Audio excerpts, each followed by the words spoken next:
В этом случае я буду чихать целый день. Привет, мам, какие планы на сегодня? У меня бизнес-встреча сегодня. Будь здоров. Да, спасибо. Ладно, мне пора в школу. Кстати, теперь у нас новые соседи, не забудь представиться. Хорошо. У тебя прикольная рубашка. Спасибо. Не думаю, что он прикольный, да? Нет, прости, она выглядит, как будто ее достали из бабушкиного шкафа. Внимание, класс, у нас сегодня новый ученик. Всем привет, я Брэндон, только что переехал сюда. Ладно, садись возле Эмили.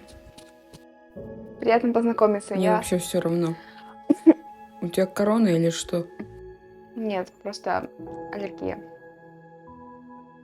Эмили, проведешь экскурсию по школе Брэндону? Да, конечно. О, этот день будет отстойным.